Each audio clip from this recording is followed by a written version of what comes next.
Sunday working day ആണ്. ഞങ്ങളുടെ college വെച്ചൊരു all Kerala inter training college fives football tournament നടത്തുന്നുണ്ട്, അതായത് മൺഡേ. സോ അതിന്റെ ഭാഗമായി കോളേജ് ഗ്രൗണ്ട് വൃത്തിയാക്കാനും പിന്നെ അല്ലറ ചില്ലറ പണികളൊക്കെ ചെയ്യാൻ വേണ്ടി പോകേണ്ടി വന്നു. ഹോസ്റ്റലൈസ് ആയതുകൊണ്ട് എന്തായാലും പോയേ പറ്റും. ഉടായി പഠിക്കാൻ പറ്റൂല. ചെന്നപ്പോ തന്നെ കുറച്ച് കൊടികൾ അങ്ങെടുത്ത് നമ്മുടെ കയ്യിൽ തന്നു. പിന്നെ ഒന്നും നോക്കിയില്ല, കണ്ണും പൂട്ടി റെഡ് അങ്ങെടുത്തു. റെഡ് പിന്നെ നമ്മുടെ എന്നും ഫേവറേറ്റ് ആണല്ലോ. ഈ കാണുന്നതാണ് അതുല്യ കേസ്. ആത്മാർത്ഥതയുടെ നിറകുടം എന്ന് പറയുന്നത് ഇവളാണ്. എന്ത് പണി കൊടുത്താലും ഒരു മടിയും കൂടാതെ വളരെ സത്യസന്ധമായി അത് ചെയ്തു തീർക്കും. പിന്നെ ഈ കാണുന്നതാണ് വെറും പട്ടിഷോ.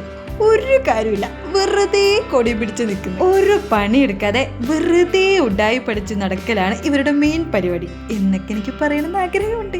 ബട്ട് കണ്ടില്ലേ, വെറും പട്ടിപ്പണിയാണ്.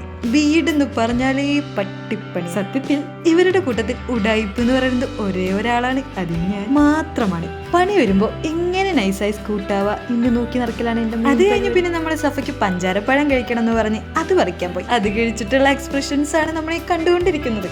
പലതരം നവരസങ്ങൾ അവളുടെ മുഖത്ത് നിന്ന് നമുക്ക് കാണാം. ഒടുക്കത്തെ ടേസ്റ്റാന്നും പറഞ്ഞ് ഓളെ മോട്ടറാക്കി കൊണ്ടുവന്നത് ഞാൻ എന്നെ കൊന്നില്ലെന്നേ ഉള്ളൂ.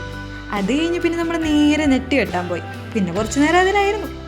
അത് കഴിഞ്ഞതേ നമ്മുടെ സഫ പൈപ്പൊക്കെ എടുത്ത് ഗ്രൗണ്ട് ഫുൾ അങ്ങ് നനയ്ക്കാൻ. നമുക്കൊന്നും ആ ഭാഗത്തേ നിൽക്കാൻ പറ്റൂല. അത് കഴിഞ്ഞ് പിന്നെ നമ്മുടെ ഷെൽമി മിസ്സൊക്കെ വന്ന് ലൈനൊക്കെ മാർക്ക് ചെയ്യാൻ തുടങ്ങി. പിന്നെ അങ്ങോട്ട് പട്ടിപ്പണിയായിരുന്നു. അവർക്ക് കിട്ടോ, എനക്കല്ല.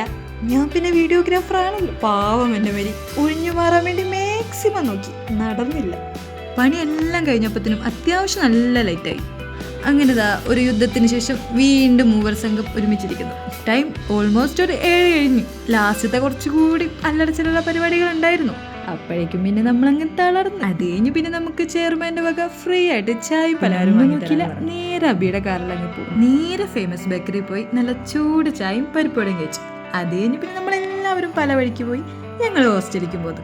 അപ്പം അത്രയേ ഉള്ളൂ. ബൈ.